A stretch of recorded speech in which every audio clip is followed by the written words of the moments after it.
Welcome everyone, thank you so much for joining us today, and thank you to Trevor Harris for hosting us. This event was organised by Hedgerows Ireland, however it was funded through the Irish Environmental Network, who've been leading the way on pushing the nature restoration law through the environmental pillar as well. So we're really grateful to the Irish Environmental Network for supporting this event. Well, you might be wondering why we're hosting a farm walk in the middle of December, and the reason for that is because this walk is themed on the nature restoration law. And the nature restoration law doesn't wait for summertime.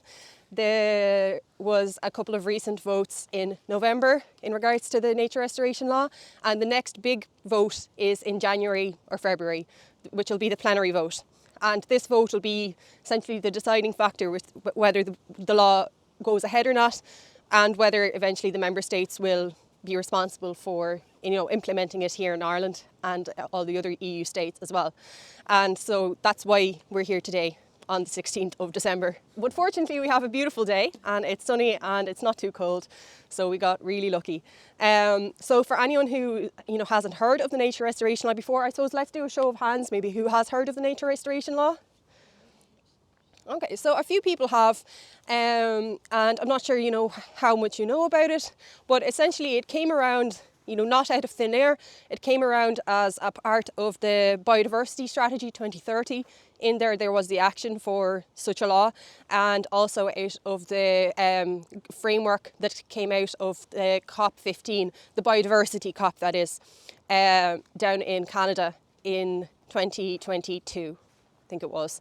And the law as it currently stands aims to restore 20% of habitats that are in poor condition by 2030, with the focus on the Natura 2000 sites. So the Natura 2000 sites and the Annex 1 habitats are part of the EU Habitats Directive. So essentially these are habitats that member states are already meant to be taking conservation measures on. As most of us probably know, the European states and Ireland aren't, very proactive and good at, maintaining this commitment.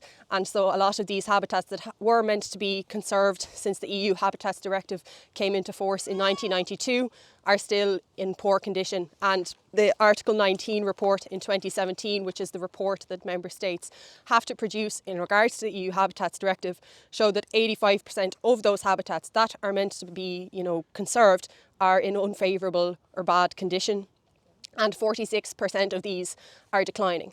So the nature restoration law is, creating a legislative kind of framework for member states to have to complete these actions, so that it's not, voluntary or nice to have, but they're legally obligated to do so under EU law. And by 2040, these restoration measures will expand to 60% of habitats that are in poor condition and 90% by 2050. And there's a few other specific indicators there as well. So the idea is that EU member states will have to reverse the decline of pollinators by 2030. Very difficult task to do. And there's also ecosystem level kind of indicators or goals and targets. So today we'll be kind of talking specifically about agricultural targets. So member states will have to choose 2 out of 3 different indicators that they will have to, record on and achieve increasing trends in. And these 3 options are the Grassland Butterfly Index, which is composed of 17 butterfly species found across grasslands in the EU, to increase the share of high diversity landscape features, which we'll discuss throughout the walk today. These are, hedgerows, stone walls, patches of woodland on the farm, any of these kind of, nature-friendly areas that under the current CAP programme, they're counted as space for nature. And also to achieve an increase in organic carbon in mineral soil. So member states like Ireland will essentially choose 2 out of 3 of these. And they'll also, as well as that, have to achieve an increase in the Common Farmland Bird Index. So the Farmland Bird Index is kind of out of those 3 options. It's a standalone time-bound target that they're going to have to reach. And then there's also in agricultural areas going to be targets for raising the water table on peatlands, so rewetting, and this is really essential for carbon sequestration but also for biodiversity. And today, I don't know if you have any peat soils on your farm, Trevor? I don't. So we won't be talking too much about that today, but what I will say is that if you're if you're reading about the nature restoration law in the news in Ireland, particularly in the agricultural space, it's probably in relation to people being very, very worried about this particular target, because they're worried about their land being flooded, they're worried about their neighbours' land being flooded, and this particular target was the subject of huge controversy in the last year and almost resulted in the law completely being lost. Took a lot of lobbying on behalf of environmental groups and compromises and, a lot of negotiation to make sure that this target actually stayed in the law in a different form, So it's fully voluntary, and they've included flexibility for member states such as Ireland, which would be very strongly affected by the target, to have a bit of flexibility in the percentages that they need to raise the water table on by certain times. And there's also separate goals for forestry, where they want to increase the amount of deadwood or standing deadwood, and this means that it'll be advantageous for like beetles, kind of insects, detrivores that will be breaking down this dead wood. The fact that there'll be standing dead wood also creates a lot of kind of nooks and crannies for things like bats, and it's keeping the trees there and allowing those nutrients and minerals to return back to the ecosystem, rather than those trees just being cut down, removed, chipped and kind of destroyed. And there'll be also targets for increasing the amount of forestry cover. So there's an EU target for 3 billion trees by 2030, 3 billion extra trees, and then that'll be kind of subdivided between the different member states. There's also targets for urban space, so to achieve no net loss in urban green space and canopy cover by 2030. There's also targets for rivers and lakes, so to remove human barriers to freshwater movement and return 25,000 kilometres of free-flowing rivers by 2030. So this means the removal of dams, weirs, anything like that impedes the movement of fish, impedes the movement of eels, kind of all sorts of species that inhabit our rivers. And as part of this, the countries will have to create national restoration plans. And this is where Ireland's there'll be a bit of flexibility for taking into consideration different social, economic, cultural factors when creating these plans.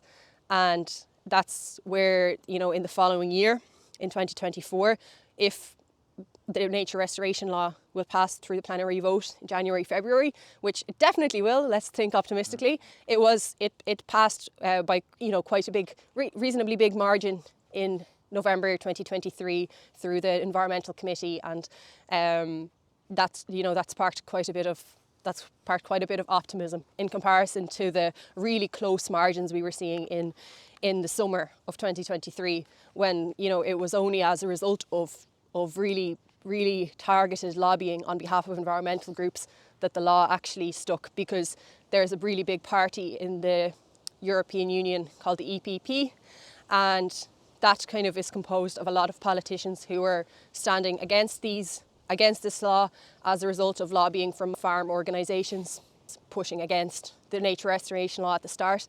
And so as a result of, people like yourself actually, signing petitions, emailing TDs, emailing their MEPs, etc., that's what shifted that needle. That's why right now we're here talking about the plenary vote rather than thinking, oh, it would have been great if that passed back in July 2023. So that's why this farm walk was organised, in order to, see on the ground. So it's sometimes a bit kind of maybe abstract, you're reading, grassland butterfly index, high diversity landscape features, what does that actually mean?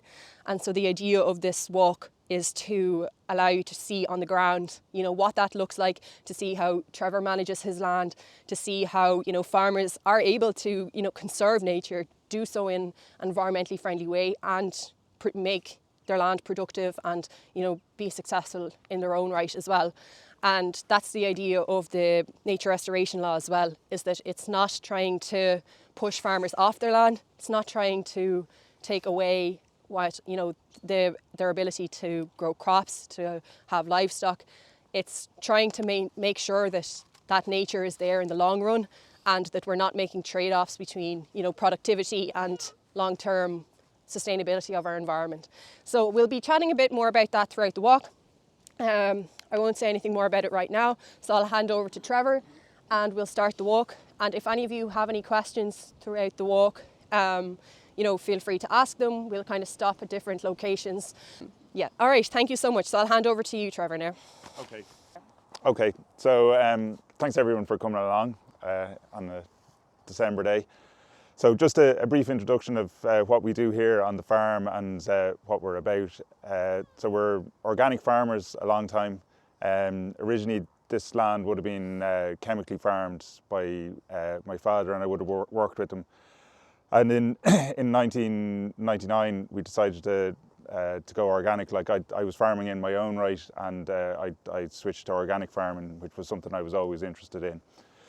And as part of that process, I had a different idea of what I wanted the place to look like and the nature of it. So we farmed happily as organic farmers up until 2015, and we were seeing issues with our soil, that it was sort of running out of steam a little bit and things like that. So I started doing a decent bit of research on soil science and how to manage the soil better. And we trialled biodynamic preparations and biodynamic farming, and we switched to biodynamic farming in 2016, and we're using the biodynamic preparations over the whole farm. And the idea of it was to improve the health of the soil and to get the system working better. And a lot of people don't really know what biodynamic farming is, or they have a small understanding of it. So as a brief introduction to it, basically you look at the farm in a more holistic manner, and you look at how you manage the farm in a more holistic manner, and you look at what consequences everything has, whether the positive consequences that you want or negative consequences. So everything you do, you look at it in a broad sense, and you sort of think it through as to what you want to achieve and what consequences that's going to have. It's also about working with nature as opposed to against it. And then the sort of central part of it is using the biodynamic preparations, which are natural remedies that you use there's to improve soil health and to improve plant health. And they're fairly simple. I have two of them there, and you can pass them around. So the first one is it's horn manure, 500, and basically you mix it with water and you spray it on the land, and it improves the soil health. It improves how the nutrients are available in the soil. It improves how much biology is in the soil and how it interacts with your plants. And you only need a very small amount. Like we're using about 100 grams per hectare, and with a lot of the more natural sort of remedies that you use on farm these days, you can sort of wonder whether it's actually doing anything. But I've an interesting anecdote about when we were using the horn manure. I do a certain amount of applications for neighbouring farms as well, and we had a neighbouring farm that we applied horn manure for, and he had, I think he'd 5 fields that he wanted me to apply it on, and we applied it on 3 one day, and during the night it snowed. So I went back the following day to do the other 2 fields. The 2 fields I hadn't applied it on, they had a snow covering all through the day, and the 3 fields that I had applied it on, the snow had melted by 10 o'clock. So it just showed to me that there was biological activity going on in the soil, and that it was creating that tiny bit of heat to melt the snow, So it sort of reassured the two of us that what we were doing was having an effect. But then over the space of 5 years, we've seen the positive effects with how our soil is working and that sort of thing. And the second one that we use is this one here. I'll pass it around. That's horn silica, which is used to help the plants photosynthesize better and to help them work with the nutrients better. And that's when I say that it's going to help them photosynthesize better, you'd sort of wonder how that's going to work. And with that one, we're only using 4 grams to the hectare. And I have another anecdote about this. I had another neighbour that I was applying the horn silica for. And the first time I applied it, he rang me the following day, and he said, "Trevor, should I be seeing something in this field?" And I said to him, "Yeah, you should, yeah." But I wasn't going to give him any hints because I wanted him to tell me what it was he was seeing. So he told me that his field had changed colour, and he said it's a different colour to what it was yesterday. So I sort of teased it out with him, and basically it was actually in the wintertime that I'd sprayed it, and it was real miserable wet sort of time, and all his plants were sort of lying over like this. And the following day, basically they all stood up, so he was looking at the other side of the leaf. And for me, this is how it's going to photosynthesize better. If a leaf is dangling down like that, it's not going to work with the sun very well. Whereas if it's standing up, all the leaf surface is catching the sun. And then later on, the same day, he rang me and he said, "Trevor, it's changed colour again." So I was chatting to him, and basically we figured out that what was happening was leaves were tracking the sun, like sunflowers, you know. So just the application of a little bit of horn silica had done that. You can make it yourself, or there's a guy in France that I bought it off in the past, and so the horn silica is basically, it's ground up quartz crystal, ground into a very fine flour, stuffed into a cow horn and buried during the summer. So it's the making of it is fairly out there, but and it's from it stems from Rudolf Steiner, who put together a system of agriculture back in the 1920s. There was a group of German farmers came to him, and he was a scientist, and among other things, and he had a group of scientists around him, and he put together a system of farming because there was a group of German farmers came to him, and they saw that their farms weren't working as they had in the past, and they'd been using chemical agriculture for a number of years, and they wanted a roadmap as to how to get back to a more natural system of farming, and he came up with these remedies for their soil. So I don't actually make the compost preparations. Yeah. I've only made the 501 and the 500 myself. I buy in the compost ones, and it's from Vincent Basson in France, and he would use animal sheets, all right. Yeah. Yeah, it's difficult to get them in Ireland, it has to be said, yeah. And it's difficult to get the horns. The horns that I used for making the horn manure and the horn silica I got from Vincent Masson as well, yeah. So they came in from France. But so that's where we got to, and we've been using biodynamics for the last number of years, and with positive results. And as far as our farming system is concerned, like we've quite a diverse mix, and that sort of works with the organic farming and the biodynamics with fertility. Like we've cattle, we have sheep, we're growing cereal crops, like we grow oats and barley, and then we're also doing horticulture crops. So we do a mixture of 3 different salads. We do cos, lettuce, we do spinach, and we do kale, which is for a chain of salad restaurants in Dublin, Sprout Food Co. So we're growing 3 different salad crops for them, and shipping them into Dublin in a reasonably large scale.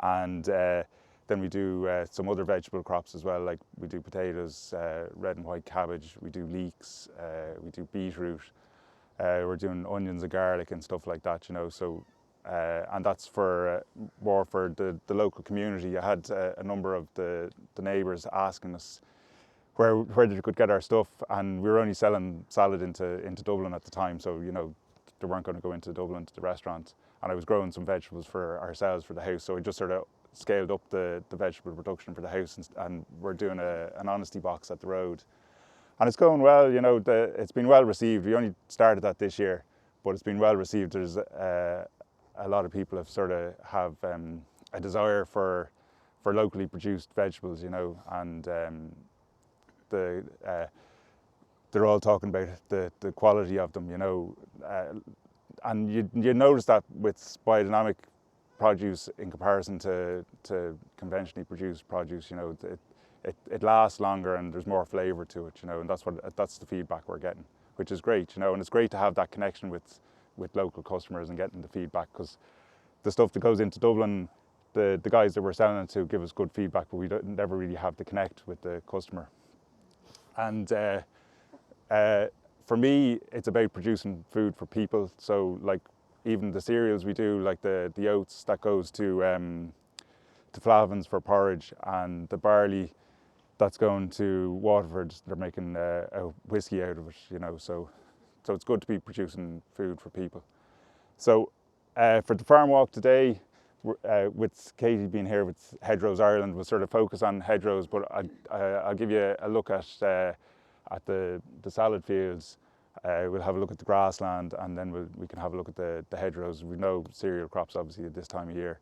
So I was saying to Katie, it wasn't necessarily the ideal time to be coming to look at the farm, because everything will be humming in July, but obviously there was a reason for us to do it today. Yeah. So as Katie says, if you have any questions as we're going along, so we'll go across this way and we'll have a look at the kale and the salad fields first. So this is one of the fields that we've been growing the vegetables in. One of our main sort of salad crops is kale that we have here, and I think kale plant is an amazing plant. It just like we're able to produce kale nearly year round and be selling kale nearly year round. Last year I think we were out of kale for 3 weeks. The target is to get to 12 months of the year and not be out of kale at all. So like these plants were planted in they would have been planted in May and June last year, and you can see here where we've been taking leaves off them, and it just keeps producing more from the centre. So these tiny leaves here will be picked maybe in a month's time, and they just keep getting bigger, and it produces more. It just keeps getting taller and taller. By the time we'll be still harvesting this in April 24. So it usually finishes out about that height, you know, and it just you can see the marks where we've picked all these leaves all the way up, and really healthy for people to eat. You know, there's so much nutrition in kale, and it's been very well received in Dublin in the restaurants. Like the salad restaurants love it. They use a good bit of it, and from a farmer's perspective, it's probably the ultimate plant, because you can be harvesting off it for 12 months of the year, and it requires very little management. Like we put a certain amount of nutrition into the soil, and then we have to weed it up to a certain point of the year. You know, do a certain amount of weeding on it. Given that we're not using herbicides, you know, we'd weed it mechanically with the tractor, and then a bit of hand hoeing, and if it's allowed to get, if the weeds are allowed to get out of hand, sometimes we have to do with a hand weeding, but it's largely the mechanical weeding with the tractor and hoeing as well. And then the other thing we have growing here is we've the potatoes. So you can just see them in the distance over there, the last of the potatoes that haven't been dug. So basically from where I'm standing here to there, like it was all potatoes. So all this has been dug and harvested. And that's one of the positive things about organic farming. Like normally speaking, I try to get in when we have soil cleared. I try to get in with the cover crop to help hold the soil together and to keep it working. But this year the conditions have been so difficult, and it's been so wet that we didn't get a chance to sow cover crops. But there's a lovely cover crop growing there with what would be considered weeds normally, you know. There's a bit and there's great diversity in what's come as well. So that's one of the the positive things about the organic farming for me. You know, that if you don't get in with the cover crop, the nature will take over and deal with it. And I'm just noticing as well here, we have this guy here. So that's chicory, and there's a number of them dotted around, but it's interesting that I stopped just beside one. So that chicory would have been part of our grassland. We'll be talking about the grasslands in a few minutes, but it just shows the resilience of the chicory plant. That this field would have been ploughed it would have been tilled to create a seed bed for the kale, but the chicory plant is still there and it's able to rejuvenate itself. So, like when it comes to our management of the soil and how we prep the soil for the cereals and for the horticulture crops, I use what I've coined as thoughtful tillage. So tillage is getting a bad rep to a degree at the moment, that it's releasing carbon from the soil and that it's bad for the soil and it's bad for soil biodiversity. It's bad, like the soil microbiome isn't going to be as healthy if you're using tillage. But for me, in Ireland, in the climate we're in, no-till doesn't really work. We did try no-till with poor results, and no-till organically it's very difficult to stay ahead of the grass weeds in particular. And then I also found that the soil, with all the rainfall that we're getting, the soil sort of gets swamped and it gets there's a lack of air going through it, which is bad for the soil biology and the soil microbiome. So for me, I thought that I decided that I'd have to look at it from a different perspective. So it's not about the tool you're particularly using, it's about how you use it. And this is what I was talking about earlier, about thinking through what the consequences are of anything that you're doing, be they positive or negative. So when it comes to the plough, I think about how I use the plough. And there's a lot of ploughing that's done that does a lot of harm to soil, and it's because the guys that are using it aren't thinking about what they're doing. So number one, we want to have the soil in the right condition so it's dry enough. And if the soil is drier, you're going to do less damage to it by ploughing it. Number two, I want to look at the speed of the tractor. So a lot of guys will be ploughing at about 8k. I try to keep the speed down to about 4k.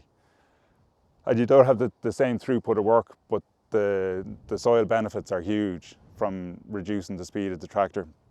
And then the third thing is the depth that I plough at. So I try to keep the plough at about 4 or 5 inches, as opposed to 8 to 10, you know. And what I find as a result of that is that the soil, you're disturbing about 5 inches of soil, but the soil biology that's in the lower part of the soil profile repopulates that 5 inches of soil quite quickly.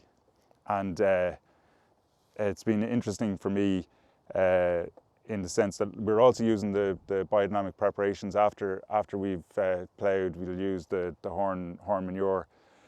We'll spray it on the fields after we've sown, and that helps the soil get put back together, and it helps stimulate the biology to repopulate that top 5 inches of the soil profile. But this year, what I found was amazing, that we had we'd grow spinach crops, and basically the spinach crop from seed to harvest, it's about 28 days in the middle of the summer. So we would have moved the soil in the bed to about 5 inches to prepare the seed bed. We'd sow the spinach, and we were finding we'd have to hand weed the spinach before we'd harvest it. So about 28 days after the soil has been moved, we'd be hand weeding it, and we were finding more and more mushrooms in among the spinach, which is showing that there's huge fungal activity in a bed that has been moved. So that's just sort of proven to me that the system is working, that the fungus, the soil fungus, is able to repopulate that 5 inches of disturbed soil in a fairly short space of time, you know, which is great. It's a good positive sort of a thing. And I think, you know, when we're looking at what we need to do to improve the environment, we sort of need to see positive results and see stuff that works, rather than there necessarily being a line taken that this is what needs to be done everywhere. You know, it's not, for certain climates, the no-till is probably better. Like in North America, it's definitely a better thing to be not disturbing the soil. But in Ireland, I think the story is different, you know. So the other thing I wanted to show you in this field is the hedgerows. So on this side of the farm, so when we crossed over where we were in the road on the roadway, it sort of divided between the old hedgerows and the new hedgerows. And on this side of the farm, they're all old hedgerows. And basically the way we manage them is we leave them to do whatever they want to do and leave them to express themselves in whatever way they want. So we have a mixture of, it's mainly blackthorn along there, and then there's all sorts of different species along here with whitethorn, and whitethorn along that there behind it. It's largely whitethorn. But these hedgerows have been here forever, for as long as I've known anyway. So they'd be well matured, and I think the last time they were cut was probably 15 years ago, I'd say. And we just leave them grow, and you know, so they fruit every year. And for us as organic farmers, like we're working with nature, and we see nature as our ally, and all the birds and insects that live in the hedgerows, they're our allies as well, and they're helping how we farm. And with the biodynamic farming, we want to have everything in balance. So we don't see anything necessarily as a problem unless it's out of balance. Like if something's taking over, then fair enough, it's a problem and it's out of balance. But we find by having a diversity of insects and birds and things like that, it keeps all the pests in check. So you might have a few aphids knocking around, and they might affect some of your crop of barley, let's say. But it's only a small issue, and it's not a massive issue because there's so many predators for them in other insects and in the bird population.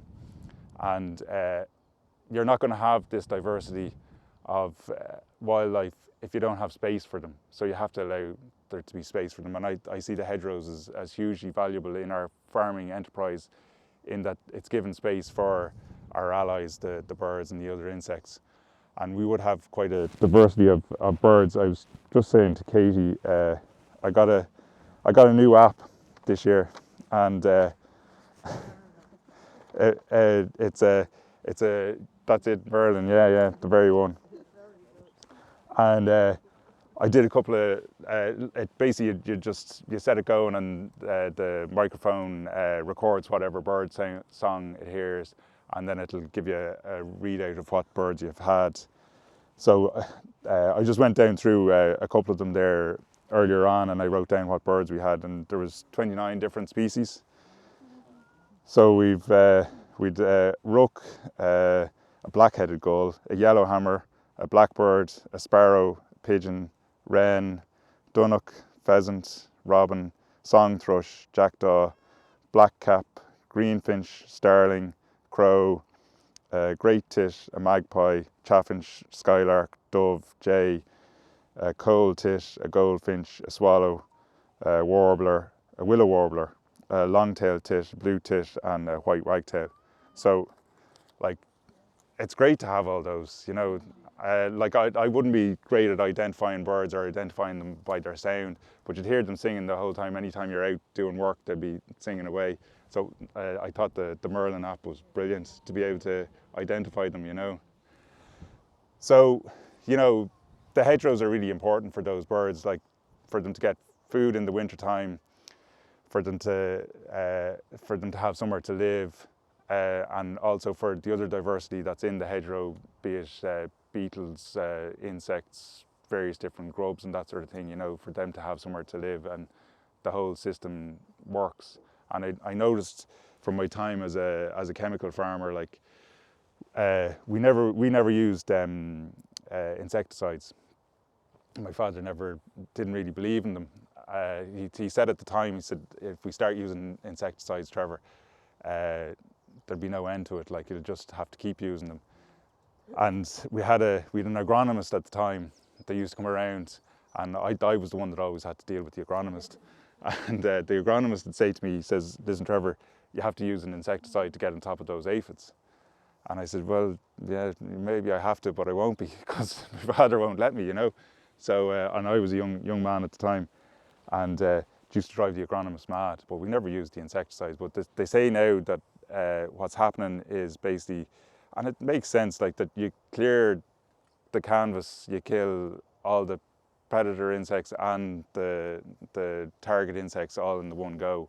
So the consequence, the unintended consequence is you're making the problem worse by killing the predator insects. And then what farmers are finding now is that there's aphids that are resistant to the chemicals. So then they have a blank canvas and they've no competition, and they just cause mayhem. And you have to keep spraying more and more often, and you're still getting more problems. And I know years ago, and I don't quite understand what the reasoning behind this was, but years ago, probably about 10 years ago, around 10 or 11 years ago, it was a real wet autumn, and I'd wheat at the time. I don't grow wheat anymore, but I'd winter wheat in, and I'd a neighbour that had wheat in as well. And I was chatting to him, and he said to me that he'd spread slug pellets 5 times, and he said to me, "I'm going broke with this. I'm not, like, whatever happens with the slugs from now on, I'm not getting involved. I'm not spreading slug pellets anymore for that year." But because he said it cost him too much, and he said he still had a slug problem. And at the same time, me being an organic farmer, I wasn't spreading slug pellets, and I had no slug problem. So, you know, it just goes to show when you start mucking with the system, it doesn't always work out the way you want it to. So yeah, so that's it for this field. I think we can move on to the grassland and we can discuss. Yeah, we do. Yeah, harvest it by hand. Yeah, they haven't come up with the machine to harvest it yet. So, it is labour intensive. Yeah, definitely.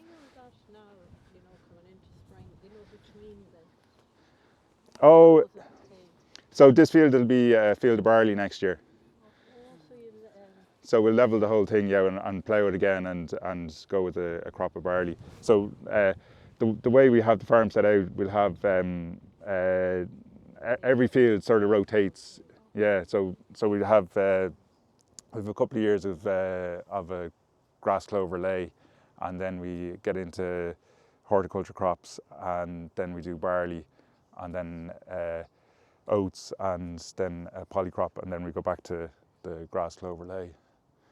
So basically this will all be cleared in the spring. And do some seeds not come up through the... No, we don't find a problem with the kale anyway, no. And generally you see the barley will be sort of taller than the horticulture crops, and once you turn, that's why I find the plough so helpful. You're turning it all underneath, and... Will these stalks go back into the ground then? Yeah, they go back into the ground, yeah.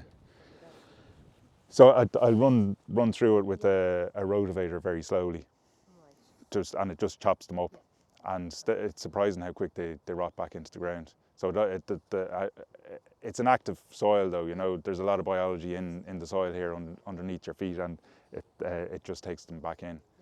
Yeah. Will you rotate it, or how long will you leave the kale here for? I was just here for this year.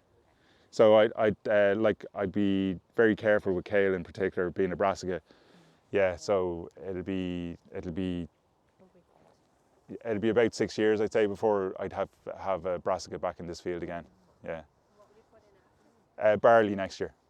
Yeah. So you do a 6-year crop rotation, 6-year rotation, is that what you do? Yeah, it's about 6 years. Yeah. The polycrop that you mentioned then. Oh. The polycrop.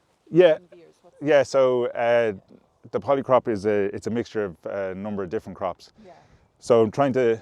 I was looking at the whole sort of cover crop sort of ideals. Right. Yeah, and there was some of the talk was that a summer cover crop was a hugely beneficial thing, because a lot of the cover crops we're growing them in the off season, and they don't really get to express themselves and express what the positivity that they can on the soil. So I was looking at what I was growing and what I could grow. So what we did was we put a mixture together of different crops, and we grow them at the same time, and we harvest them at the same time, and then sell them as a ration for dairy cows. So the mixture is we've barley, oats, We've peas, we had lupins, and we had we put a small amount of sunflowers in. We'd linseed and vetch, and it's all mixed in the farm and put into the farmyard and put into the seeder, and then sown at the same time, and it grows together, and then we harvest it all in the one go in the combine, and then it's a ready-made ration. But you have all these different plants growing at the same time, and that has a hugely positive effect on the soil. But it's great for the insects, like the field to be full of butterflies in the summertime with all the different flowers growing, and it's great for the pollinators, you know, for all the different pollinators.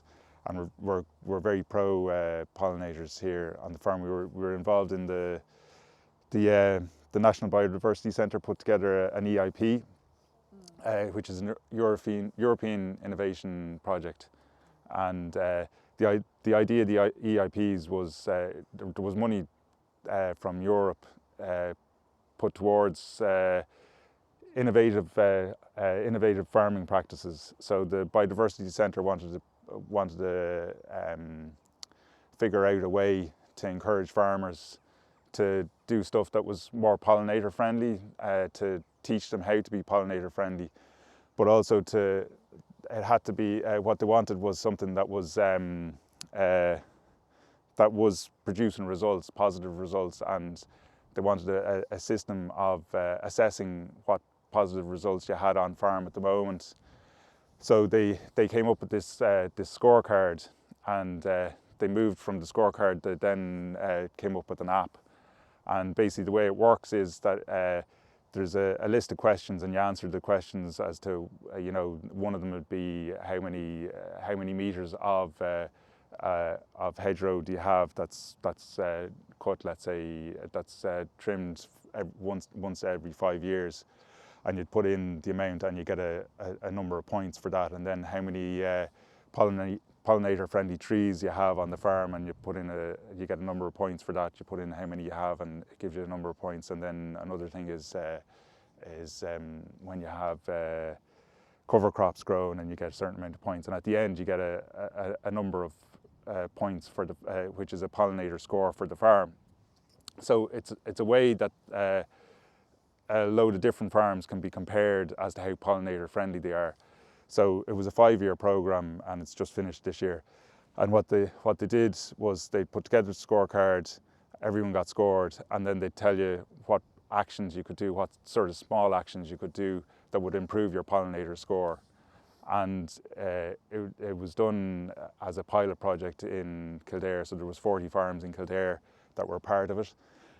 And it was really encouraging to see the positive feedback from the 40 farmers as to how enthusiastic they were about finding out about the pollinators, and when they did find out about them, and when they did have a score, as to how enthusiastic the majority of them were about improving their score. And it's simple actions, like they're easy wins. I see, the fact that we don't cut the hedges, like, it's an easy win. It takes up a bit of space on the farm, admittedly, but for the environment, it's an easy win. It's like to get a farmer to plant 20 acres of forestry that's a difficult win. But to get a farmer to allow their hedges to grow for 5 years and not trim them for 5 years, that's an easy win. The hedges are there already in Ireland, and the net positive environmental impact is very good. So gangs, yeah. But so I thought the pollinator EIP was very good in the sense that it's showing positive results, and there's a number of schemes that would be out there, and they wouldn't necessarily show the positive results when you can say that this is actually doing a positive thing. So they would have trapped pollinators on our farms as well, to see what pollinators were there, to get a sort of an idea of what was there as well, which is a good thing as well. I was just wanted to put something like what Trevor's doing into the context of the European level as well. So in Ireland, we have this, according to 2021 data, we have the second lowest percentage of organic land relative to total agricultural land out of the 27 member states. The only one that's lower than, again, is Malta. So, Ireland is doing very poorly on the amount of organic land we have. So we only have 1.8% of our total agricultural land managed in an organic way. So just put that in the context of what Trevor's doing here, is really not the norm in Ireland. And so this is why, Trevor is involved with Farming for Nature, and these walks are so important, is that, if you step onto most farms in Ireland, this isn't what you'll be hearing. So that's why, this walk is really important. And in regards to the pollinators, of course they must be protected. They have an intrinsic right to exist as their own species, as insects. However, they also contribute to 5 billion of European Union's annual agricultural output, in terms of that 5 billion being directly attributed to insect pollinators, because a lot of those vegetable fruit crops, they wouldn't be able to reproduce without having those pollinators there. And so there's a real kind of financial incentive from an agricultural productivity point of view. We need to protect our pollinators in order to actually have sustainable crops in the long run. And as it currently stands, the reason why that reversal of pollinator decline is in the nature restoration law is because 1 in 3 of our bee and butterfly species are in decline, and out of those, 1 in 10 are on the verge of extinction. So, keep that in mind, that, extinction means that that's it. They're not going to be there anymore. And what that results in is all of those agricultural crops contributing to that 5 billion will be at risk of, and that will directly affect our food security in the European Union as well. So, it's not just a nice to have, it's actually essential to future food security that more farmers adopt the practices that Trevor is doing. Otherwise, those pollinators just won't be there anymore. For anyone who's maybe not aware, Trevor referred to cutting the hedgerow every 5 years. The reason why that's important, the reason why we might not see as many kind of hawthorn flowers around Ireland sometimes, is because when the hedgerows are cut every single year, the hawthorn won't flower because it only flowers on old growth. And so when you're always cutting back that old growth every year, there is no old growth for there to be flowers on. And so that's the idea behind that, cutting every few years, is that you're allowing the hedgerows to flower, and then you cut them, and then maybe there's another stretch. So you kind of do it on a rotation. So there's always a stretch of old growth on the farm. So that's just the kind of European context for that. So the idea behind the EIPs, there's an All-Ireland Pollinator Plan that asks individuals, businesses and farmers to sign up to a lot of these actions. And the EIPs, the idea is that they're like pilot schemes. So the scorecards that were devised, the idea is that those will be integrated into the national agri-environmental schemes, such as acres. So previous projects like the Hen Harrier project, for example, started off as this kind of, standalone project and has now been integrated into the acres results-based component, the acres cooperation. So the idea with these EIPs is that these scorecards are feeding into what the Department of Agriculture will be doing in future iterations of the CAP, the Common Agricultural Policy. So that's the idea behind the scorecards, yeah. Okay, so we can go and have a look at the grassland, I suppose, and tell you what we do, our management. Yeah, they are. So everyone's here. We have a different sort of way of managing our grassland as well. We have a very specific way. The first thing is we want to have as much diversity in it as possible. So when we're coming out the other end of the tillage part of the rotation, we'll sow a mixed species sward. And when I say mixed species sward, we'll have a number of different grasses. So we've rye grasses, we've meadowgrass, timothy and festulium. And then we have a number of different clovers as well. And obviously we want the clovers to help fix nitrogen and help improve the soil fertility. So we've 5 different clovers. We've red, white, Egyptian, crimson and Persian clover, and the diversity of clovers help with the soil as well. They help with the soil fertility and the soil health. And then we have a number of different herbs. We have chicory and plantain and yellow trefoil. And the chicory in particular is a natural anthelmintic, which is basically a natural wormer. So we try to keep our livestock healthy by having the diversity of plants for them to access.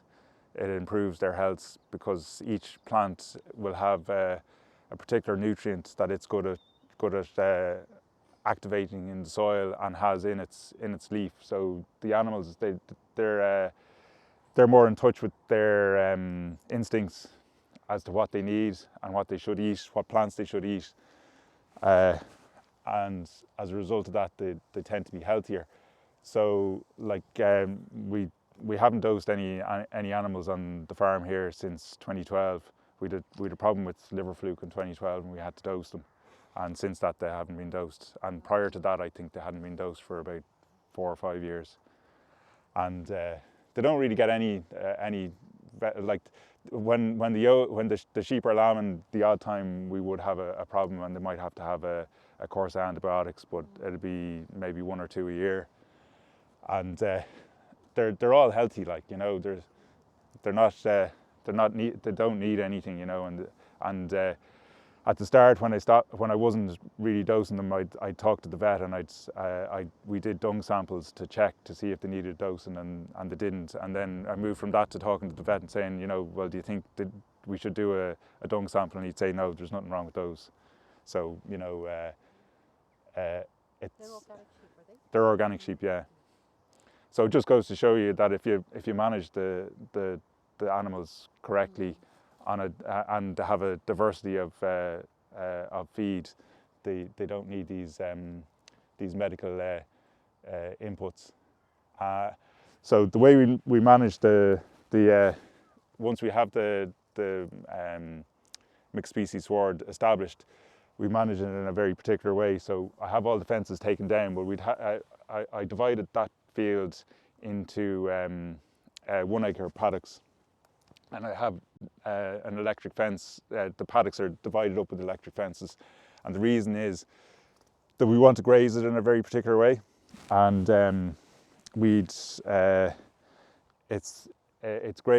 paddock is grazed for 2 to 3 days, and then is rested for 30 to 40 days. So it means that the plants that are there, the grasses, the clovers and whatever, they grow to maturity. They'll also flower, which is good for the pollinators. And the fact that there's a diversity of them and the diversity of flowers is also really good for the pollinators. But they'll grow to a big size, and this is also having a very positive effect on the soil underneath. So the bigger the the amount of leaf above ground, the bigger the root ball below ground. And a problem with a lot of modern agriculture is that like the grass it's all very short there now, and there won't be much of a root ball. And with modern agriculture, you grow it to a fairly short size, and then you cut it to quick like a lawn. And when you bring the plant down to that size, the leaf that's above ground can't support the roots that are below ground, so it sloughs off a whole heap of roots, and then it has to start building above and building below, and it's slower recovery. And what we find with this way of managing it, with the longer rest periods, it recovers a lot quicker, and you're also dealing with healthier plants. The soil underneath is much healthier. You're also you're bringing carbon into the soil by the healthy plants and the bigger root ball below, and the fact that you're not grazing so tightly, it also reduces the worm burden on the animals. So it's all positive, you know. And for us, the grass clover lay period of the rotation is about building fertility in the soil as well, because the horticulture in particular is quite exploitive of the fertility in the soil, and you need to you need to build the nutrients in the soil, and all the different clovers in the mix help with that fertility building. Is that kind of holistic land grazing you're doing, or is it just during the summer months you just split it into the 1 acre paddocks? Is that what you're doing? Yeah. So it is holistic plan grazing. Yeah. It's a sort of a my own version of it, as it were. Yeah, but it's based on the Alan Savory model. Yeah. Okay. I would have done the Alan Savory holistic plan grazing course there, and sort of formulated it as a result of that. Like, we would have had the mixed species already, but the management of it really helps with the keeping that diversity in the paddock. You know, if you're not managing it in that way, you can lose some of the plants out of it. And I know some people say that they struggle to keep chicory in the paddock, and I think it's because of the way it's managed. Right. Okay. So that would just be during the peak kind of grass growing season that you're able to do that. Yeah. And then in the winter you're just kind of letting them have the run of the whole lot then. Well, the reason I took the fences down here is because this is going to be where the horticulture will be next year, and I'm sort of damping down the amount of grass in the process of getting towards ploughing it, and moving to the cereal and horticulture production side of the rotation. And the other thing that I'd forgotten to mention is, obviously, given that we're an organic farm and we're not using pesticides, we have thistles and nettles and things like that growing as well, and docks. And I see them as a positive thing. Apparently thistles are really positive for pollinators. And we don't have a huge issue with them, you know. They don't really get out of hands. Like, there's a good few standing where we are here now. There's a good few in this field, but out in the main fields there wouldn't be a huge issue. And we'd one of the world leading soil scientists in Ireland a number of years ago, Dr. Christine Jones, and she was on a farm walk that I happened to be on as well, and we were just chatting about whatever we were talking about, and one of the farmers, we were in a big circle, and one of the farmers saw a creeping thistle in the middle of the circle, and he said to the guy that owned the field, he said, "You'd want to get on top of those, they'll take over, and there'll be a huge problem for you." And then there was another farmer reiterated it, that creeping thistle was going to cause the world of problems. And I was going like, "Well, guys, there's one there, there's one creeping thistle in the middle of the circle." And I said, "Where's there another one?" And there was no more. So Dr. Christine Jones then said that they did a trial in Australia where they had a field that was 10% thistle, 10% creeping thistle, which is a lot of creeping thistle. Like, guys would be kind of embarrassed to own a field that was 10% creeping thistle. And then beside it, they had another field that had no creeping thistle in it, and they raised sheep on both fields. And the field that had 10% creeping thistle, the lambs, there was more lambs reached slaughter weight before weaning, and they were a higher weight at weaning. So the sheep that were on the creeping thistle field did better than the ones that were on the field that had no creeping thistle, which is just a bit of a mind blower, But it's about the diversity of roots in the soil and how healthy that makes all the plants. So the grass they were eating was healthier because it had a diversity of roots in the soil and the better soil microbiology going on. So it just sort of reiterates the fact that diversity is helpful. And we'd find we'd have docks, and I've talked about this before with the docks, that there's a lot of nutrients in docks. Like, they've got calcium, magnesium, boron, and selenium, just to name a few. And they're like a mining sort of a plant. They've this massive taproot that opens up the soil, but it's also pulling nutrients from far below any other root would reach. And we'd lambs showing a selenium deficiency a number of years ago, and I noticed later on when they were at grass and the docks had grown, they were eating the seeds off the docks, and I reckon that they were addressing their own deficiencies, with the docks, and it was only a 1 year thing really.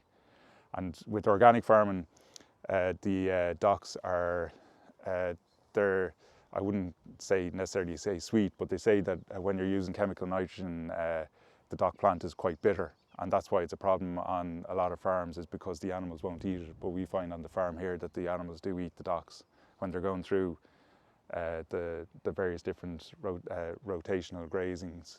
They'll eat docks. I've seen them eating thistles. I've seen them eating nettles, you know, and it's down to what they need, you know. So there we go. I was just going to again try, you know, put things into context. Like the percentage of improved grassland in Ireland is just over 40%, almost 3 million hectares. And we do have the seventh highest fertiliser use in 2021, again out of the 27 member states.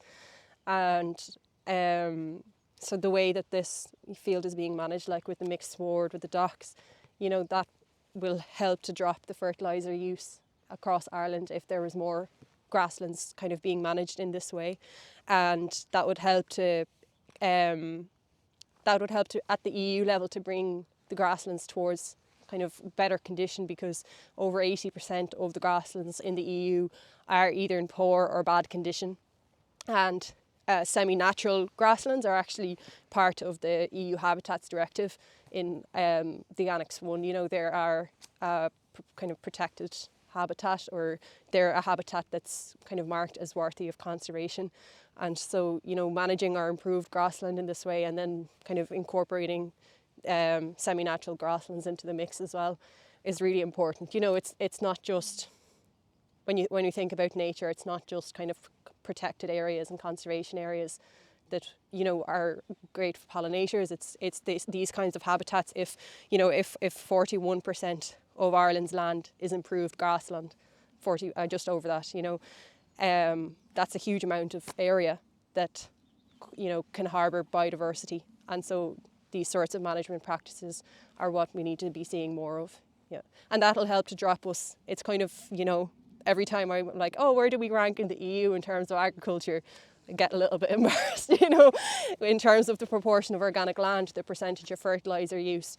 And, you know, like with the Ukraine invasion, like I think a lot of farmers all of a sudden were kind of put on the spot in terms of just how much fertiliser we were using, because it got so expensive, you know, prices leapt up. And so we can really help to, you know, prevent future shocks like that by reducing our dependence on it. But I'd like to reiterate what you were saying. I find we're missing a trick in Ireland, you know, like I'm an organic farmer a long time, and like Ireland has such a green image worldwide. You know, our European neighbours would see us as an environmentally friendly country, and it's you know, it's a little bit questionable when you're talking about figures like that. We're number 7 in the most usage of fertilisers, and we should trade on our green image. You know, if we'd more organic farms, it'd be good for the environment, but it'd be good for our pockets as well, in the sense that we're missing a trick. We're trying to produce commodities in Ireland, and we're not really best placed for producing commodities like the South American countries, the American countries, where they have large expanses of land and they have access to cheap labour. They're good at producing commodities, and we're struggling to compete where we shouldn't be trying to compete. And I think if we'd more organic farms and look at producing something that's a higher quality and a higher value product than trying to produce the lowest price product, we'd be better off, and trade on the green image that we already have. You know, it's a missed opportunity. So we can go and have a look at the hedgerow now that we planted on the farm. Basically, this is the other side of the farm where we have more new hedgerow, and back in the 70s there was a sort of a push in agriculture to have fields that were more suited to mechanisation and to sort of industrialise farming, and when there was a lot of there would have been a lot of hedgerows taken out to make fields bigger and to make them more easier managed with tractors and machinery. And this farm here would have had a large, that would have had a large impact on this farm. So if you look at down there, you can see the hedgerow at the road. So basically from there to, you can sort of see it through the hedge. There's there's another 3 fields. It was all, I'd say it was 12 to 15 fields at the time, and it was all pushed into one field that was 98 acres. And when I started farming this land, it was just a desolate sort of a field to me, in that there was no sort of space for nature. There was no nature, and there was all sorts of different things going on, and it was a hard place for plants to grow because it was just such a broad expanse, and the wind would whip across it whenever you had animals in here. Like there was nowhere for them to shelter or anything like that. So I started the process of bringing it back, and basically anything you see planted here is all new. So we split it up into different fields and put up fences, and then started planting hedgerows, and we planted some forestry and some just dotted trees around, and the difference that it's made to the place is huge. So we have down here we have a small bit of forestry. We've a few acres of forestry. It was ash, but unfortunately it got Shillara, it got ash dieback, so it had to be taken out, and it was replaced with sycamore. And then along the side we have alder. So there was alder sort of to protect the new forestry from the wind that whips across the hill. And then we planted a number of hedges, and they were planted through the REP scheme. So there was money from the Department of Agriculture to encourage farmers to plant hedgerows. So here behind me we have a hedgerow that we planted in 2005, I think it was. So it's 400 metres long, and it has, again, we brought a bit of diversity to it, but we also wanted to plant native species. So it has white thorn, blackthorn, it has wild cherry, alder, spindle, oak, hazel, hornbeam, and crabapple in it. And what we did was we planted it in 2005, and we had an existing fence there already, so we planted it and then put another fence in to keep the livestock away from it while it got going. And if you see this hedge in the middle of the summer, like it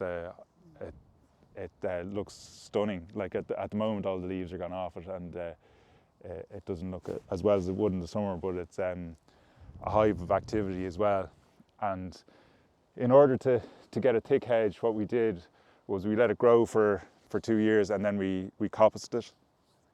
And the idea of the coppicing is that you cut it off at the ground altogether, and then instead of having one stalk, you have like each plant pushes out 4 or 5 different shoots, and then we kept trimming it for a number of years until it got to a certain height, and then we just let it go. So I'd say that hasn't been cut since, I'd say the last time it was cut was around 2012 or thereabouts. And like you can sort of, the reason I stopped here is you can sort of, if you stand in there, you can sort of see the depth of it, and you can see how much space it takes up, you know, and how much space it gives to nature. And it gives great shelter to the animals, like in the summertime, especially when it's in full leaf. Like if there's any bad weather or anything like that, they'll all be in underneath it.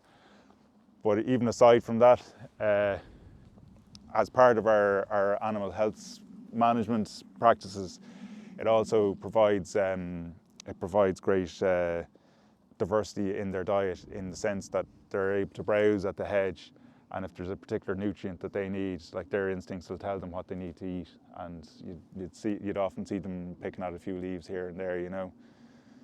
But this sort of activity of putting hedges back where they've been taken out is hugely beneficial to nature in my mind anyway. I don't know if you've anything to say about that, Katie. Yeah, you've hit the nail on the head there, and you know, Hedgerows Ireland, that's what we would be promoting in our hedge code, would be planting all of those mix of species, as you said, and for them to be ideally, you know, Irish provenance as well. So the one thing I'll add is that in the agri schemes in Ireland, like currently there's an amendment made to the acres planting a hedgerow action, where there was originally a requirement for the trees to all be Irish provenance or Irish origin. So this means that they were grown from seed collected in Ireland. But this amendment now means that there's going to be a huge volume of whitethorn trees imported into Ireland. So the amendment was specific to that species as a result of nurseries in Ireland not being able to meet the demand because they weren't given enough notice, essentially. It takes 3 to 4 years for a whip to grow to the point where it can be planted in a hedge. And the nurseries are only notified in December 2021 that there would be this, you know, big demand for them right now, winter 2023, 2024. And so that time frame just didn't give them enough space to meet the demand. And so now in 2023, I think, we imported 1 million whitethorn trees into Ireland. And, you know, Hedgerows Ireland, we've just written in it, we've submitted a letter to the Department of Agriculture, kind of, you know, asking them to extend the deadline for planting to allow the nurseries here to at least try to reallocate some stock to the planting of new hedgerows, and also to establish local nurseries to meet the demand for future schemes, and ideally, you know, to reduce the volume of planting now. Like, if we can't meet the demand for Irish provenance trees, we should wait until we can. And the reason why that is because there's like 3 different levels of biodiversity. So, you know, we've been talking here about, you know, habitat diversity, you know, in terms of the hedgerows, grasslands, you know, cropland, the sort of spaces we have on the farm, the forestry. Then there's the species diversity, which is what Trevor mentioned, you know, all those different trees that are part of this hedgerow, hornbeam, spindle, etc. And then we also have genetic diversity, and genetic diversity is essential for these species to be able to adapt to their local environment, to be resistant to disease, to be able to kind of, you know, have differentiation between different countries in terms of their genetic stocks. And by introducing so many imported trees, we're first of all reducing that genetic integrity. It means that insects that might be adapted to certain time, like timing in the trees, in terms of when the trees are budding, in terms of when the trees are flowering, the fact that imported trees might have different timing, they might bud or flower earlier or later. It means that insects which have become adapted to a particular time frame for that might, you know, will now have mismatches. And so it means that, you know, if the tree buds earlier, but the insect still, you know, is there at a few weeks later, just those few weeks could mean the difference between that insect actually having food or not.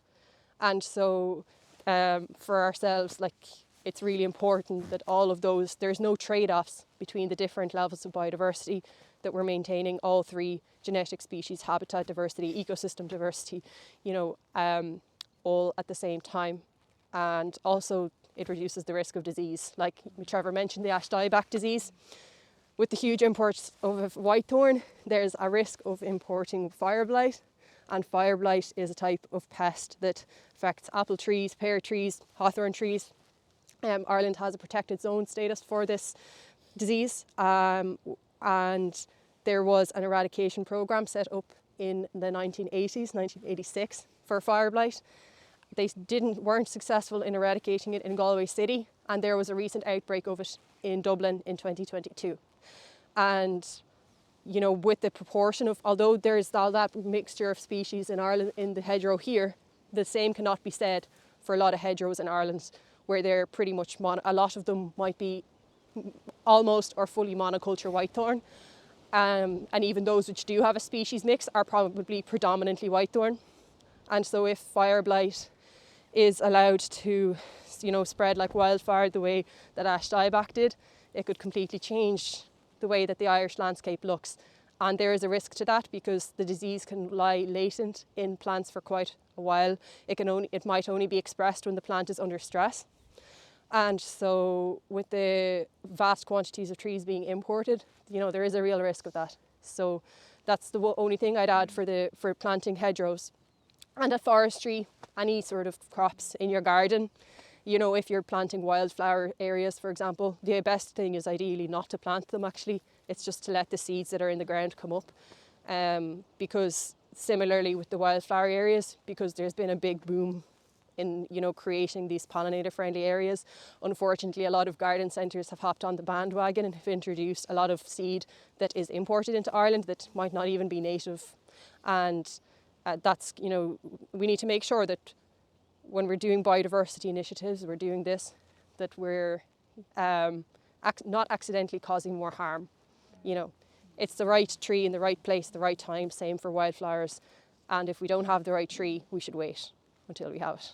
That would be what I add, yeah. I'd agree with you on the disease thing. That's what I add, yeah. Yeah, I'd agree with you on the disease thing. The fact that the Shillara, the ash dieback, was brought into the country is scandalous, really. You know, yeah. When it was seen as a problem on the continent, and that we were still importing ash into the country, and now we have it, and it was more or less a foregone conclusion, I would have said. So, not to make the same mistakes again would be important. Yeah, yeah. So let's see now. The other thing I was going to talk about was our management of the new hedgerows when they're planted. So we used two different strategies. One was coppicing, which I discussed already. And what we did with the coppicing was we'd wait till the hedgerow was somewhat established. So give it about 2 years, and then coppice it. From I think it was 2 or 3 years from when it was planted. So we planted in 2005. That would have been about 2008. We would have coppiced it, and cut it off like to about that far from the ground. I remember funnily enough, I had a guy building a wall at the time, and he was looking at the coppiced hedge, and he's there. What did you do to that? I told him we coppiced it, and he said to me, "Has yourself seen that?" And I said, "She has." And he said, "Yeah, you're after ruining it." And I said to him, no, it'll come back, it'll be fine. And he just couldn't fathom the fact that it had been cut off to the ground. And it is like, it's like as if you've totally ruined the hedge, because there's nothing there at all. And sure, the proof is in what you're looking at here now. And if you go in close to the fence, you'll be able to see where the original stalk was and all the different shoots that came off it and how much thicker it is. And without doing something like that, what you end up with is the one stalk just keeps getting longer and longer, and you end up with a fabulous hedge at this height. But from here down, you don't have. And for us, it was as much about having a thick hedge for the wildlife, but also having it stock proof. You know, so the fences are only so good, and livestock have a habit of breaking them and getting through them. But when you have a hedge like that, the other side of it, there's nothing goes through it. So that was the original method that we used, was coppicing, and it's easy to do, because you can come along with the machine and just a saw blade, and you can just cut it off close to the ground, and it's all done reasonably quickly and reasonably easily. And the other method we used, which is in my mind is a better method, is we did some hedge laying. And you know, there's all sorts of different methods of hedge laying, but we used the simplest form that there is, in the sense that well, I did it myself. You just cut through the stump, or the stalk of the hedge near the ground, about 75% of the way through, and then I just pushed it over, and then I'd stand it down, and I'd just do the next one and lay it on top, and just kept going along and laying them over. And it's painstaking work, and especially when you're dealing with thorn, you want good gloves, and you're still getting spiked, and you'll do it for a certain length of time, and then you'll go away and find something else to do. So we had the hedge that's behind you there you can see the Silver Gate from it to the top here. It's about 200 meters, and I laid that over the space of 3 years, I think it was. So this is where biodynamics comes back into it, and it's kind of interesting to me anyway. I brought my book with me, so this is the Maria Thun Biodynamic Calendar, and basically, you know, you have for each month you have that's for a 2-week period. That's March. So let's see now, where are we at the moment? We're in December, yeah. So today is, oh yeah. So that's for at the moment. And you have it's nice and colourful. So on the side here, you have the transplanting time. So that's southern transplanting and that's northern transplanting. So we're up here on the 16th, and today wouldn't be a good day to go transplanting, judging by that. So it's worked off. You have the what's happening with the moon there, what's happening with the sun is here, and it's a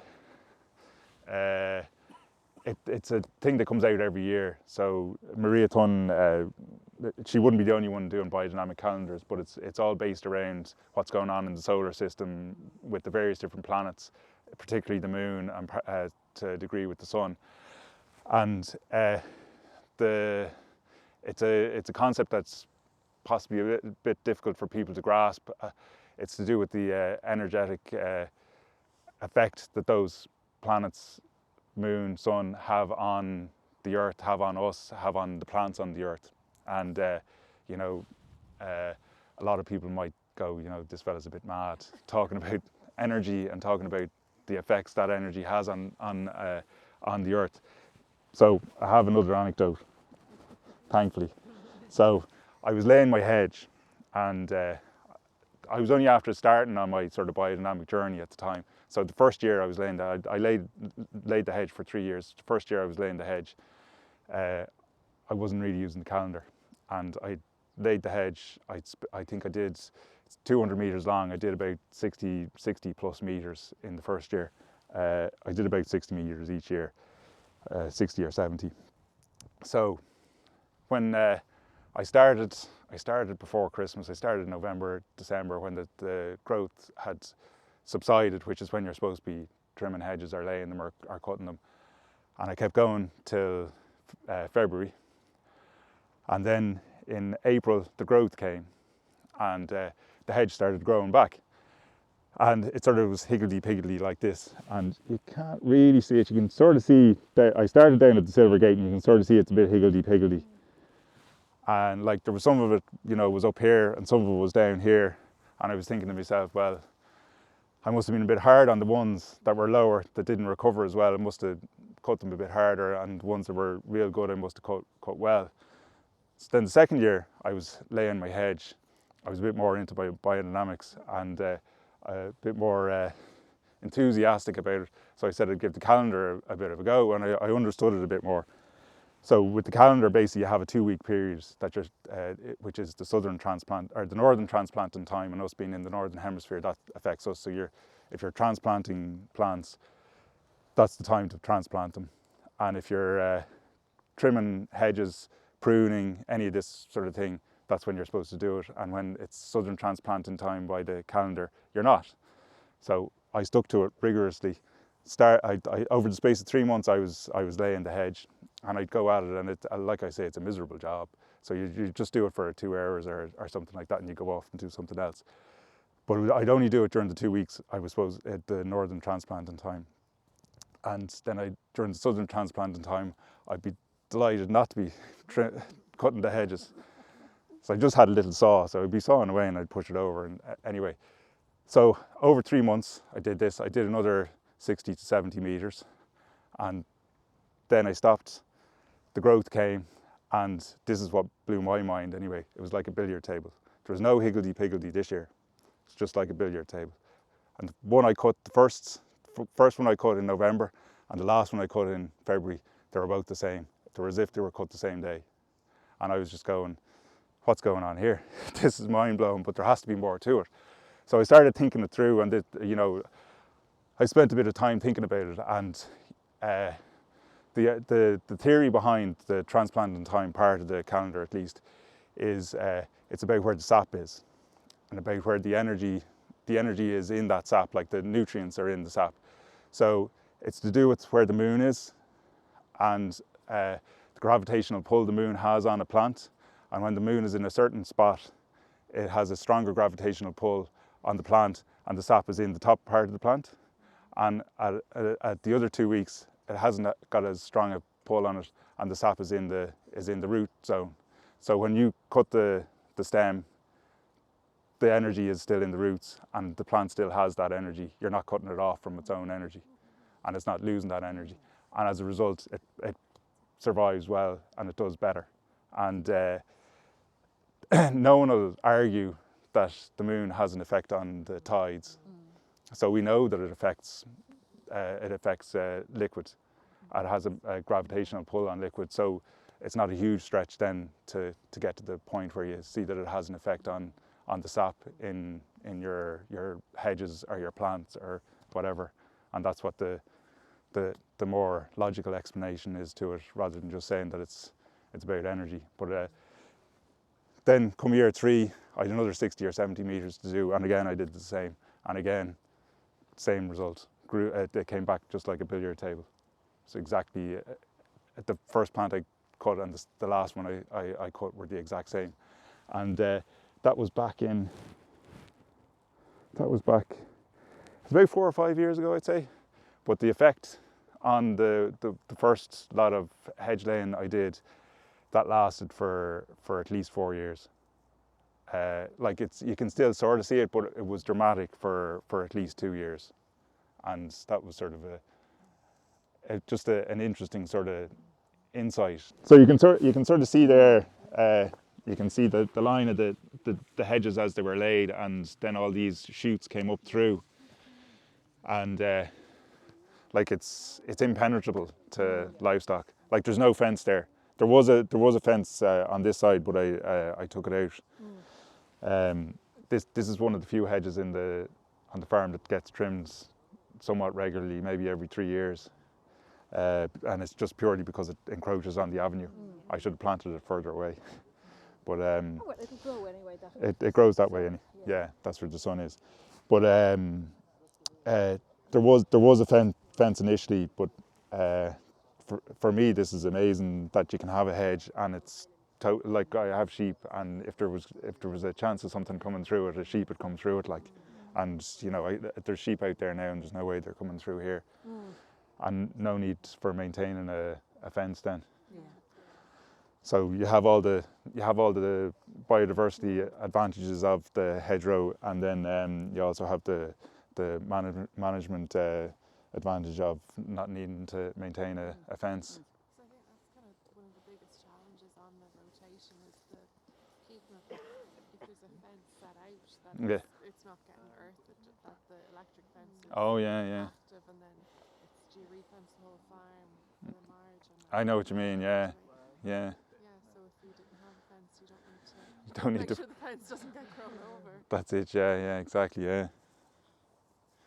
Katie, I was just saying to everyone that you can sort of see the way I laid the hedge, and like, there's, as you said, there's loads of different methods, but this is just very basic. Like, I literally just, you can see I cut through them there, and I just folded them over, and as I worked up along the hedge, it just kept folding over on top of each other, so they sort of held. And I started at that end, and there was a little bit of thought put into that, in the sense that the general wind direction is the prevailing wind comes from there, so that the wind would be sort of helping it to stay down as well, like, that it wouldn't be lifting it. You didn't use any stakes then, did you? I didn't use any stakes at all, no. And is it the same time frame as what you coppice, like you put them in and let them grow about 2 years? And then Yeah, I think these got to grow for 3 years, and then I started laying them. And obviously the last of them, which is these ones here, got to grow for an extra 2 years. Again, I got round to coppicing, laying them. So if we go just to the corner here, you can actually look at the structure of the one that's coppiced. You can sort of see into it a bit better. You can see each stalk has a number of different stalks coming out of it at the bottom. But it's a much more open sort of structure. And if I didn't have the fence there, I could see the animals potentially coming through it, you know. Like the fence in spots wouldn't be brilliant and they don't go through it, but you sort of need the combination of the two. So that, you know, it's an awful lot more work in the hedge lane, but yeah, and I suppose how much of it you have to do as well then, yeah. Like the 200 metres took me 3 years, and that's 400 metres. I suppose I could have got help. If we could get any volunteers. Yeah. But yeah, it is hard work, it is, yeah. But again, you still have a thick, it's not as thick as that one there, but it's still reasonably thick, you know. So it's just interesting at this time of year. That is the one positive thing about having the walk now, is you can see how the different hedge lanes have worked. Yeah. So the other thing that I wanted to show you here is what we're standing on here and over here is it doesn't look like it's been managed, but it's been managed in a very specific way. It's been managed for diversity, and as part of being involved with the National Biodiversity Centre, we were talking about pollinator-friendly meadows or pollinator-friendly areas, and their advice is to cut and take away whatever cover there is once a year. And there's two different thoughts. One is to do it in February, and the other is to do it in September.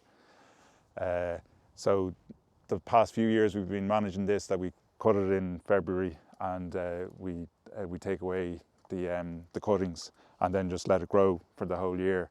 And the idea is that you have native species regenerate themselves and populate it, and you'll have native species flowers growing in the area. After 3 or 4 years, it sort of rejuvenates itself.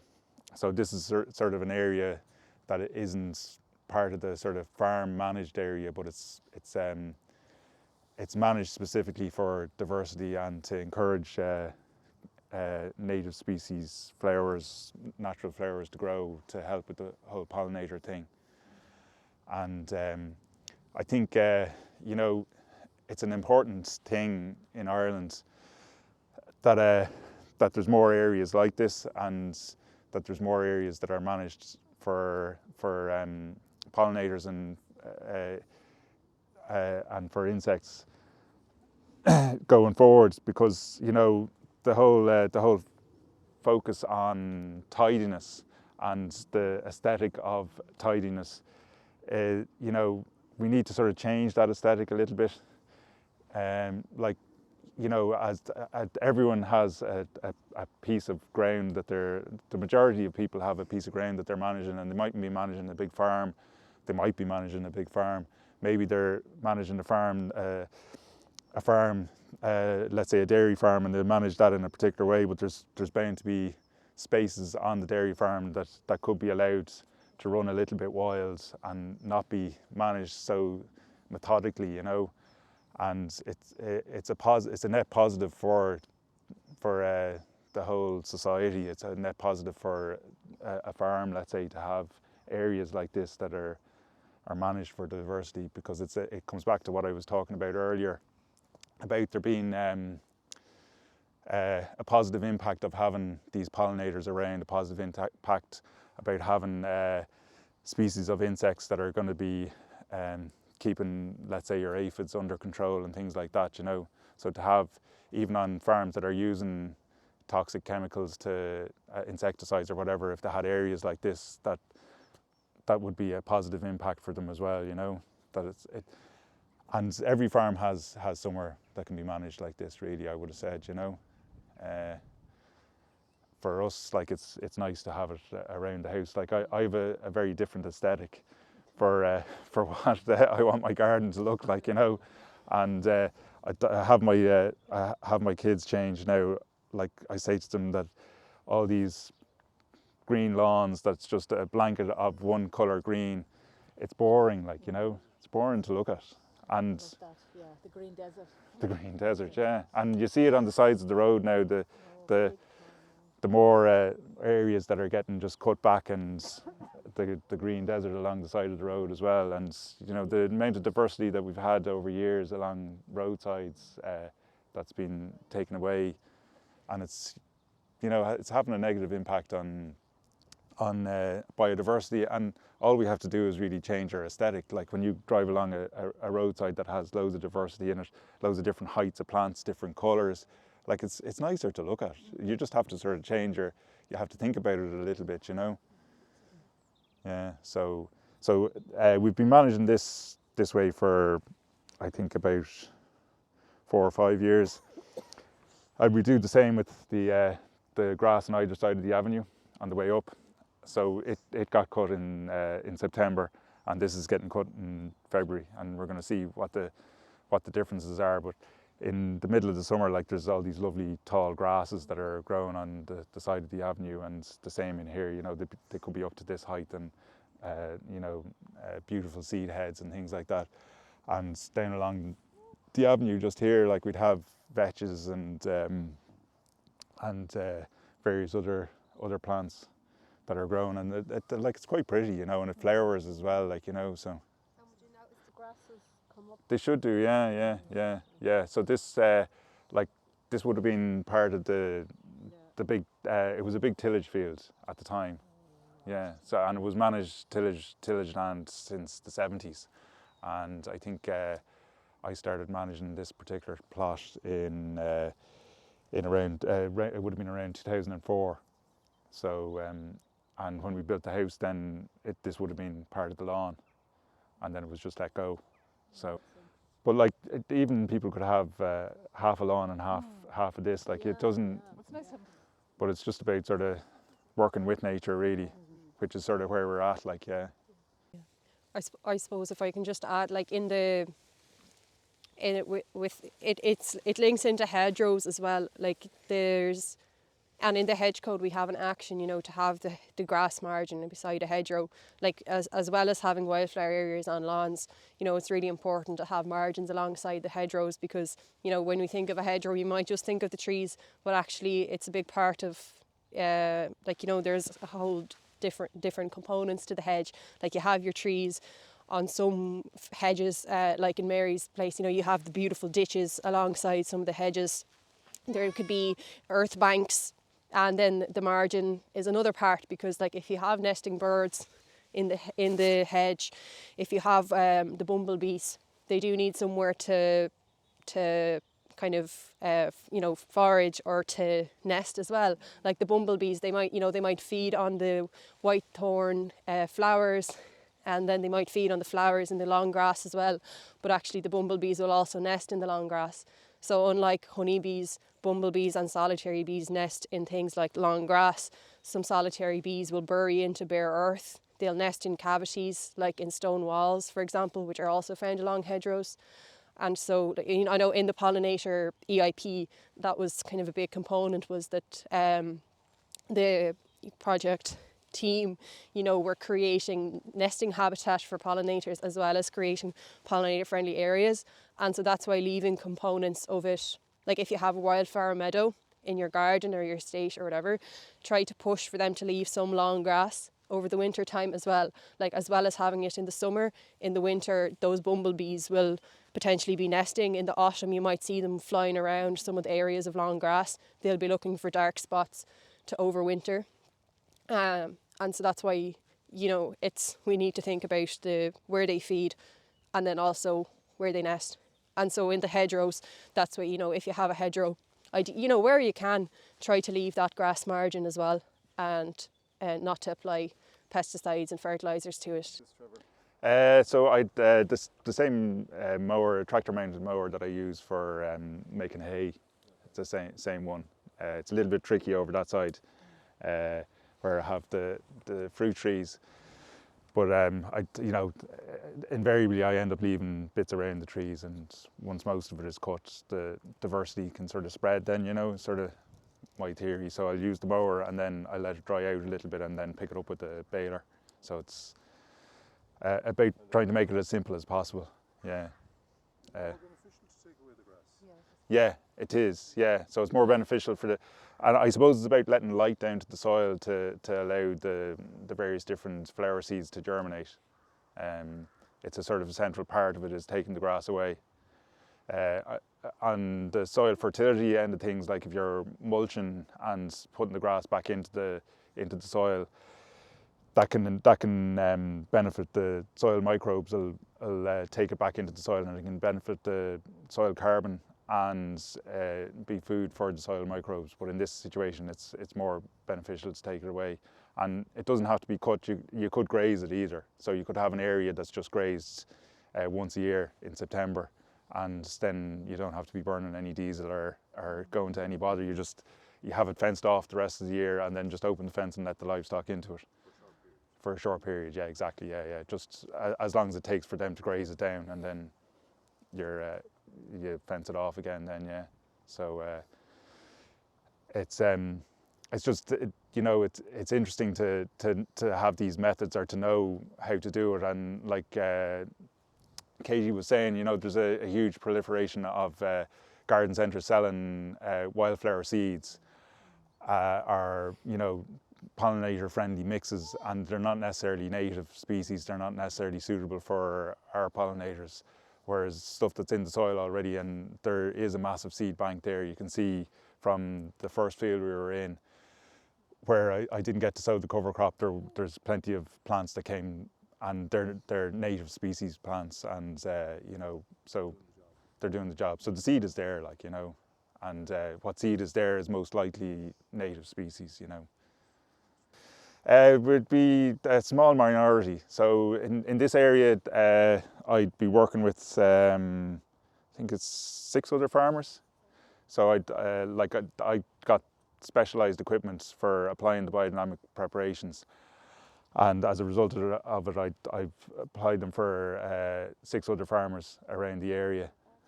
We were all sort of moving in the same circles. Right. So at the time when I started looking into soil science and researching how to be treating soil healthily, I was mixing with other farmers from the locality that were doing the same thing. Okay. So I would have been proactively discussing biodynamics with them, and they would have been sort of shown an interest in biodynamics as well. So you took a leadership role really there. I suppose to a degree by investing in the equipment, and then nationwide there would be a number of other biodynamic farmers, we're here we're certified biodynamic. So as well as there being an organic standard for agriculture, and you can be certified organic, you can also be certified biodynamic, and the certification is Demeter, so we're Demeter certified. So and that's more of a marketing thing though, really. It's about for me, I'd be doing the biodynamic farming anyway, whether it was Demeter certified or not. But our barley is going to Waterford's distillery for whiskey, and they're producing biodynamic whiskey, and in order for them to say that it's biodynamic, we have to be Demeter certified. So that all the boxes are ticked, and I totally go along with that. I understand it, and it's the same with the organic thing. When a consumer is buying something and it says it's organic, you need to know that the farm that's been producing that food is producing it correctly, and there needs to be checks, and no different for biodynamic. And I know with the organic, everything's tested these days. Like when we started our organic farming, there was an awful lot less testing with everything that comes off the farm, be it a meat product, or they test our grain, they take them away and test them for residues, and I see that as a huge positive step forward, that there can be consumer confidence then that when they buy organic food, there isn't residues in it, because that's what a lot of people are buying it for. And where do your sheep go for slaughtering? They go to Camolan. Oh yeah. Yeah, ICM. Yeah. So they're part of Linden Foods, so they'll be supplying Marks and Spencers and Sainsbury's in the UK. Yeah. What's the name of the whiskey? Waterford whiskey. Yeah.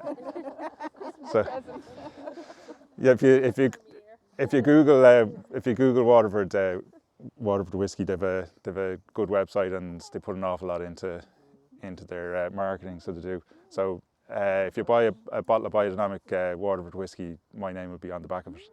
Yeah, yeah. So it's a sort of an interesting project. They're bringing the sort of the wine thinking to whiskey, and the guy that's at the centre of it is a guy called Mark Rainier, and he was a wine importer into the UK, and then he got interested in whiskey, and he reckons that there should be terroir in whiskey the same as there is in wine, like the soil that Like the Scottish whiskey. yeah, the soil it's produced in and the climate it's produced in has an effect, yeah. So they're producing whiskies using barley from a specific farm and bringing the taste profile from that farm out, which is kind of cool. Yeah, they're two really good questions. So in regards to the nature restoration law, yes, in July 2023, when there was this, all of the pushback, that was one of the kind of keystone voting periods.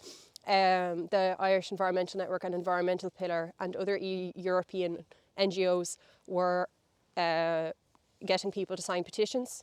They had an email template you could copy paste, send off to your TDs, MEPs. So there's, I suppose, two levels to that. In the next month or two, the huge push will be for MEPs. So contact your MEPs, let them know you support the nature restoration law. There's on our website, we have in our news section on the website, I had posted a nature restoration law kind of but like links to different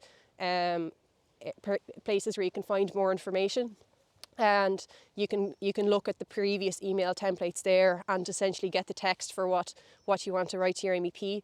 That's really important because, particularly for those that are going to be running for election again next year, if the public makes their voices heard that they want this nature restoration law to go ahead, then they will do. And it worked. The change in opinions from July to November, and before that as well, like the public opinion is what drove that change. Otherwise, there was a lot of maybe MEPs in Europe who ended up kind of voting against, the party line as a result of public pressure. So don't underestimate your voice in that regard. In regards to all issues, in regards to every issue, your voice really does impact. And so if you can call, email, in regards to this event, all of the MEPs were invited, and so even though unfortunately none of them were available to attend, running these sorts of events, that's the idea, is that they know that these things are being organised and that the pressure is on for them and that the public eye is watching what they're voting come January, February. And for the TDs, then that's another thing. So if it's voted in, then the nature restoration law will be, done at a national level. And, for your local politicians, again, you can put pressure on them as well, because then they can put pressure onto the MEPs too. Question was in regards to the leadership roles. So yeah, like Trevor, I know we didn't really talk too much about it today, but Trevor is a part of Farming for Nature, which was initially an initiative of the Bjorn Bio Trust in the West. And the idea of that is that there's ambassadors like all over Ireland that are sharing their work, that they're doing farm walks like this, they're doing webinars, and that's really impactful because, like Trevor said earlier, in some nature-friendly areas, some farmers would be embarrassed or think that, oh, this isn't good, or this isn't the right way to do it, and would feel kind of a pressure to do things a certain way.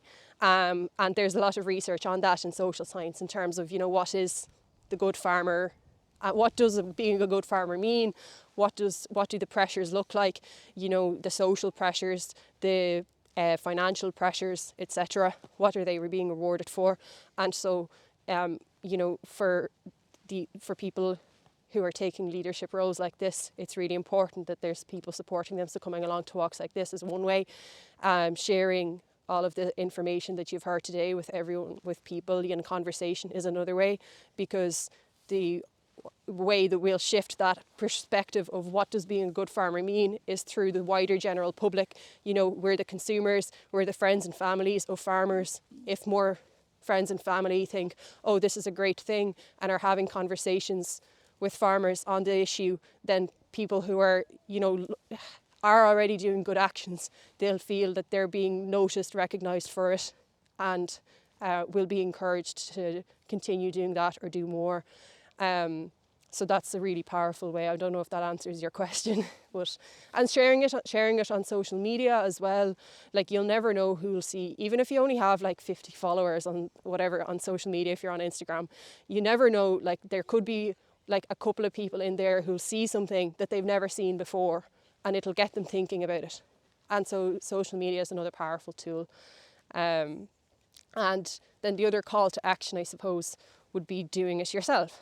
So I don't know how many of you are farmers, many of you maybe live in housing estates like myself, and like wherever you are, you can make a difference. Like Trevor was saying, you don't need a huge amount of land.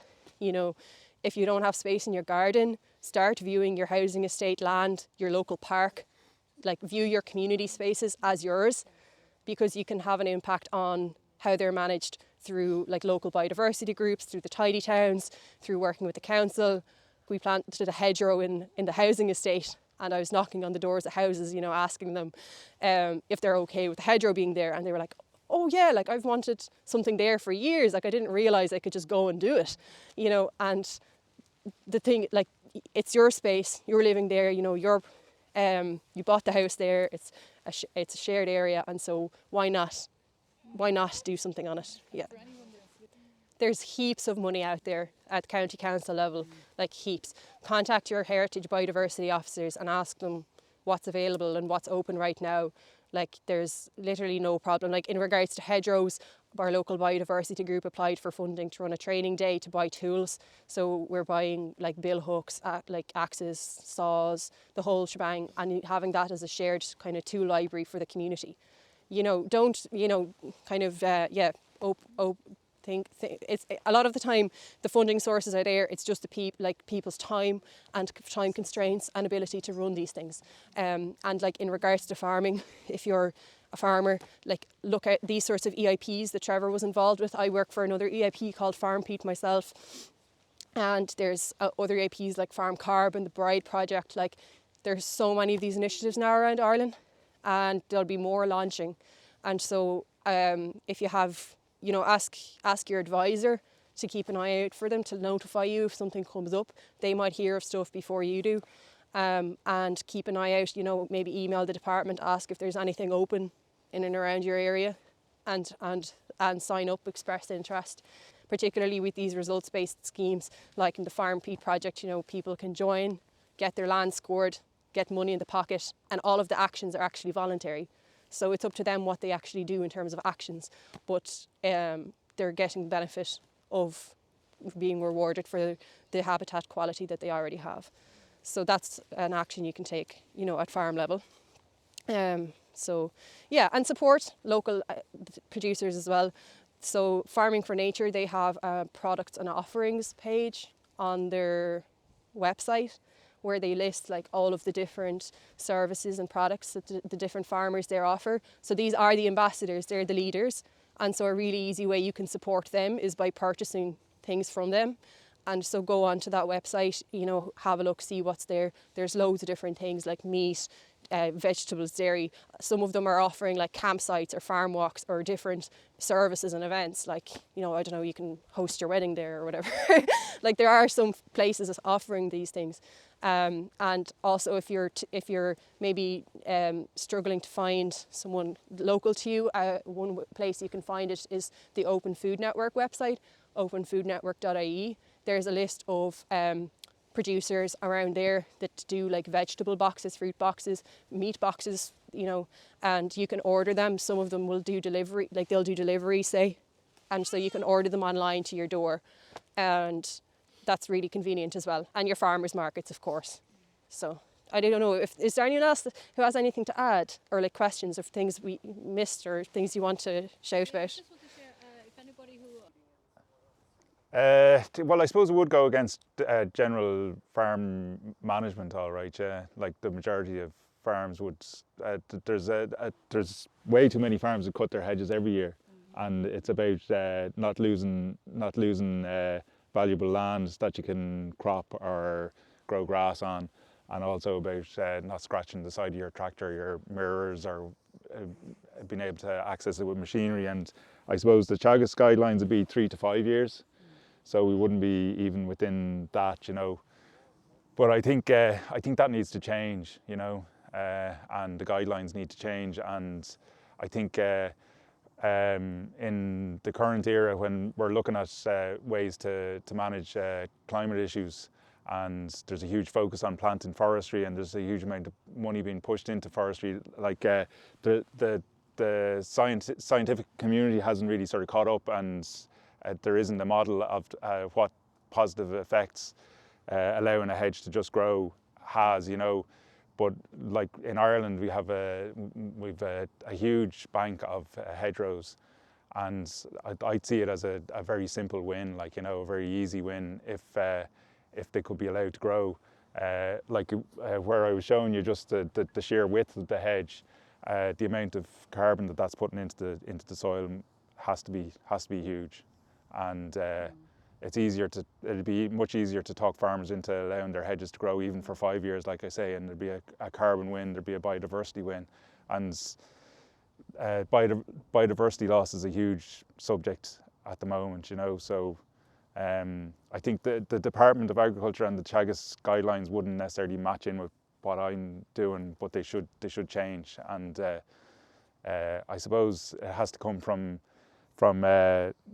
policymakers and politicians first, in fairness, and maybe there has to be a bit of scientific research done as well in order to make that change. But I think it's worthwhile. You're very welcome. Thank you all for coming. Thank you for listening to this recording of our farm walk with Trevor Harris. If you want to learn more about the nature restoration law, Trevor's work, or anything to do with hedgerows, please check out the links in the description below and our website www.hedgerows.ie. And don't forget to make your voices heard in the run-up to the upcoming plenary vote.